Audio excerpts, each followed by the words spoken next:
ஓம் நமச்சிவாய. தென்னாடுடைய சிவனே போற்றி, எந்நாட்டவர்க்கும் இறைவா போற்றி. வேலுண்டு வினையில்லை, மயிலுண்டு பயமில்லை. லிங்கம் வாஸ்து அன்பர்கள் அனைவருக்கும் சிவசரவணனின் அன்பான வணக்கங்கள். இந்த சேனலில் நிறைய வாஸ்து சம்பந்தப்பட்ட வரைபடங்கள் பார்த்துக்கிட்டே வர்றோம். அதில் ஒவ்வொரு வரைபடத்துலையும் இந்த ராசிக்காரர்களுக்கு இந்த தலைவாசல் யோகம் அப்படின்ற மாதிரி நாங்கள் சொல்லிக்கிட்டே வரோம். அது டீட்டெயில்டாக இன்றைக்கி ஒவ்வொரு ராசிக்காரர்களுக்கும் எப்படி பொருந்துங்கிறது தான் நம்ம பார்க்க போகிறோம். இப்போ இந்த காலபுருஷ தத்துவத்திற்கு உண்டான ஒரு அமைப்பு தான் அடியேன் அமைச்சிருக்கிறேன். ஸோ இது எல்லாருக்குமே பொருந்தும். எந்த நாட்டில் நீங்கள் வசிச்சுட்டு இருந்தாலும் பொருந்தும். ஸோ 12 ராசி இருக்குது, 27 நட்சத்திரங்கள். ஃபஸ்ட்டு நீங்கள் ஒன்று தெரிஞ்சுக்கோங்க. நீங்கள் ஒரு நிலம் வாங்க போகிறீங்க அப்படின்னா அந்த நிலம் உங்களை தேர்ந்தெடுக்கும். ஸோ இந்த பிரபஞ்சம் உங்களுக்கு நம்ம பொண்ணு போய் பார்த்துட்டு வந்திருக்கோம்னா மனைவி அமைவதெல்லாம் இறைவன் கொடுத்த வரம். அது மாதிரி தான் இந்த பூமியும் இறைவனுடைய ஒரு அமைப்பில் தான் செயல்படுது. பூமா தேவியான அமைப்பு உங்களுக்கு ஏற்றுக்கொண்டால் மட்டுமே அந்த பூமியை உங்கள் பெயரில் பதிய முடியும். ஸோ அதற்குண்டான அமைப்பு எல்லாமே எல்லாருடைய ஜாதகத்திலையும் இருக்கும். வாழ்க்கையில் ஒருவன் பிறந்து கடைசி காலம் முடியும் போது உங்களுக்கு ஒரு நிலமோ ஒரு வீடோ சொந்தமாக அமைவதற்குண்டான வாய்ப்பு பல வகைகள்லையும் உண்டு. ஸோ அதற்குண்டான அமைப்பில் நம்ம அதற்குண்டான கோவில்கள்லாம் போகலாம். இப்போ எந்த திசை பார்த்து நம்ம வசித்தோம்னா உங்களுக்கு சொந்தமாகும், நீங்கள் நலமாக இருக்கலாம். இப்போ மேஷம், ரிஷபம், மிதுனம், கடகம், சிம்மம், கன்னி, துலாம், விருச்சிகம், தனுசு, மகரம், கும்பம், மீனம். ஒவ்வொரு ராசிக்கு உங்களுக்கு ஜாதக அமைப்பில் காலையில் டிவியில் ராசி பலன்கள் சொல்லுவாங்க. ஸோ வீட்டுக்கு யாரும் பெரிய அளவில் வாஸ்து சம்மந்தப்பட்டதில் சொல்கிறதில்ல. ராசி பலன்கள் இந்த நாள் உங்களுக்கு இனிய நாள் அப்படின்னு சொல்லிக்கிட்டே வருவாங்க. ஒவ்வொரு ராசிக்கு அதை சந்திராஷ்டமத்திற்கும் குறிப்பிடுவாங்க. ஸோ அது மாதிரி உங்களுக்கு எந்த திசை ஃபஸ்ட்டு ஒன் டைம் நீங்கள் இது மனப்பாடம் பண்ணி வச்சுக்கோங்க. நட்சத்திரம் கூட தேவையில்லை, ராசி உங்களுக்கு முக்கியமாக தெரியணும். ஸோ நாங்கள் ஒரு வாஸ்துபடி வரைபடம் அமைக்கும்போது அவங்களுடைய ஜாதகம் கேட்டு எந்த கிரகம் வலுத்திருக்கிறது, என்ன ராசி, எந்த திசை யோகம் அப்படின்றதெல்லாம் பார்க்குறோம். பூமி தேர்ந்தெடுக்கும். இருந்தாலும் நாம் ஒரு 4-5 பூமி உங்களுக்கு செலக்ட் பண்ணியிருக்கோம். அந்த வகையில் உங்களுக்கு இன்னைக்கு மேச ராசி, நெருப்பு ராசி, காலபுருஷத்திற்கு முதல் வீடு. ஸோ இவர்களுக்கு சூரியன் உச்சம் பெறும் வீடு. மேசத்தில் செவ்வாயினுடைய ஆட்சி வீடு, பூமி காரகன். யாரெல்லாம் மேசத்தில் பிறந்திருக்காங்களோ அவங்களுக்கு நிலம் சொந்தம். என்ன காரணம்னாக்கா அவருடைய சொந்த வீடு செவ்வாயினுடைய வீடு. ஸோ அதற்கு 4ஆம் இடம், 1, 2, 3, 4ஆம் இடம் காலபுருஷ தத்துவப்படி 4ஆம் இடம்ங்கிறது வீடு வாகன யோகம். எல்லாருமே ராசி பலன் சொல்கிற மாதிரியே இதற்கும் 4ஆம் இடத்திற்கு உண்டானது. கடகத்திற்கு உண்டானவர் ராசியிலே அமர்கின்றார். சூரியன் உச்சம் பெறும் வீடு, சனி பகவான் நீசம் பெறும். கிழக்கு திசை தலைவாசல் யோகம் 1. ரிஷப ராசி வெளிநாட்டில் வசிப்பதற்கு உண்டான அமைப்பு. வெளி மாநிலத்திலேயே இடத்த வாங்குவாங்க. வெளிநாட்டில் சம்பாதித்து, முக்கியம் குறிப்பு, அம்மாவுடைய ஆசீர்வாதம். ரிஷபராசிக்காரங்க யாராச்சும் இருக்கீங்கன்னா அவசியமாக தாயாருடைய அன்பு, அரவணைப்பு. அம்மாவை ஒரு வீடை கட்டி கொடுக்கறதுங்கிறதுக்கு உண்டான அமைப்பு. பட் எப்போவுமே அம்மாவுக்கும் இவங்களுக்கு ஒரு பாச பிணைப்பு இருக்கும். சண்டையும் போடுவாங்க, சமாதானம் ஆயிக்குவாங்க. அம்மா இல்லாமல் அவங்களால வசிக்க முடியாது. இதுதான் ரிஷபராசி. ஸோ இவர்களுக்கு தெற்கு திசை தலைவாசல் யோகம். ஸோ யார்கிட்ட ஒப்பீனியன் கேட்குறாங்களோ இல்லையா, அம்மாக்கிட்ட கேட்டு முடிவு பண்ணுறவங்க தான் இந்த ரிஷபம். 2ஆம் பட்சமாக சுக்கிரனுடைய ஆட்சி வீடு. அம்மாவுக்கு அப்புறமோ அல்லது அம்மாவுக்கு நிகராக சுக்கிரன், மனைவியினுடைய அமைப்பு. ஸோ நிலத்தை வாங்க போகிறோம்னா இந்த ரிஷபராசிக்காரங்க அம்மா பேர்லேயோ இல்லைனாக்கா மனைவி பேரில் வாங்கிக்கலாம். வெளிநாட்டில் நீங்கள் இருக்கீங்க, பவர் கொடுக்குறோம், அவங்க பேரில் வாங்கிக்கிறதுக்கு உண்டானது தெற்கு திசை யோகம். மிதுன ராசி காற்று ராசி. வேற ஒரு ஊரில் வசிச்சுட்டு இருக்கிறதுக்கு, இல்லைன்னா பிறந்த ஊர்லேருந்து வேற ஒரு ஊரில் வசிக்கிறதுக்கு உண்டான யோகம் மிதுனத்திற்கு உண்டு, காற்று ராசி. ஸோ இவர்களுக்கு மேற்கு திசை தலைவாசல் யோகம். சனி பகவான் அதிகாரம் பெற்றிருக்கிறார். உதாரணத்திற்கு துலாத்திலேயோ இங்கேயோ ஏதோ ஒரு இடத்துல இருக்காருன்னா அவங்க மேற்கு திசை தலைவாசல் வைத்து வீடு கட்டி குடி போகலாம். கடக ராசி 12, 11, 10ஆம் இடம். காலபுருஷத்திற்கு இங்கேருந்து எண்ணம்னா அது 10ஆம் இடம்.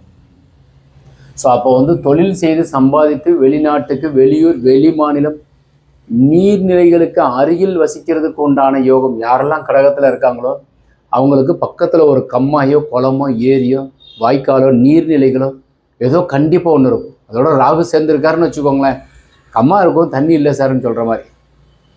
ஸோ இவர்களுக்கு பொருந்தும் வடக்கு திசை தலைவாசல் இவர்களுக்கு யோகம், முக்கியமாக நீர் ராசி.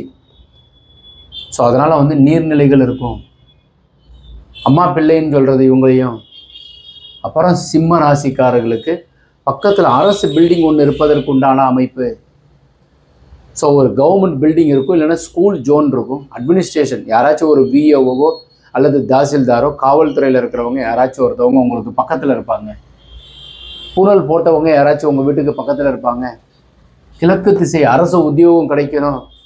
நீங்கள் வந்து சூரியனும் இங்கே இருக்கார்.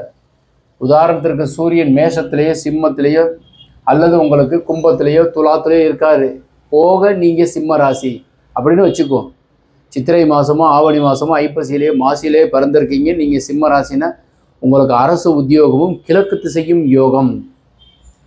கன்னி ராசி, கன்னி ராசி தெற்கு திசை தலைவாசல் யோகம். ஸோ நில ராசி, வசிக்கிற ஊர்லேயே இல்லைன்னா பூர்வீகமாக இருக்கின்ற ஊர்லேயே நீங்கள் இடமோ வீடோ வாங்கி குடி போகிறதற்கு உண்டான அமைப்பு உண்டு. ஒரு பக்கத்தில் இது புதன் ஆட்சி உச்சம் பெறுகின்ற வீடு. ஸோ தெற்கு திசையும் பின் வாசல் வச்சு இவங்க வீடு கட்டலும், பின்னாடி ஒரு வாசல் இருக்கணும். புதன் ஆட்சி உச்சம் பெற்றிருந்தால் ஊர்னு முடியும், கோயம்புத்தூர் திருப்பூர் ஆவியூர் போரூர் ஊர்னு முடிகிற ஊருக்கு பக்கத்தில் வசிக்கிறதுக்கு உண்டான யோகம் உண்டு. ஏதோ ஒரு கோர்ட்டு கேஸ் இந்த இடத்துல புதன் இங்கேயோ இங்கேயோ இங்கேயோ ஏதோ ஒரு 4 மூலையில் எங்கேயாச்சும் இருந்தால் அவங்க வீட்டில் ஏதோ ஒரு கோர்ட்டு கேஸ் வழக்கு நடந்து முடிஞ்சு அந்த இடம் கிடச்சிருக்கும். துலா ராசி காற்று ராசி, பிறந்த ஊர்லேருந்து நான் வந்து மதுரையில் வந்து சொந்த ஊர் சார், நான் சென்னையில் செட்டில் ஆகிட்டேன். ஸோ அங்கே வாங்கியிருக்கீங்க, சிறப்பு. சூரியன் இங்கேயே இருக்கார். உங்கள் ஜாதக நோட்டை எடுத்து பாருங்கள். நீங்கள் ஐப்பசி மாதம் சூரியன் இங்கே இருக்கார், சந்திரனும் இங்கே இருக்கார். உதாரணத்திற்கு அமாவாசையில் பிறந்த யோகம். அப்போ அரசு உத்தியோகத்தில் இருக்கீங்க, வேறொரு ஊரில் வசிக்கணும், பிறந்த ஊரில் வசிக்கிறதுக்கு உண்டான அதிகாரம் கிடையாது. இவர்களுக்கு மேற்கு திசை தலைவாசல் யோகம்.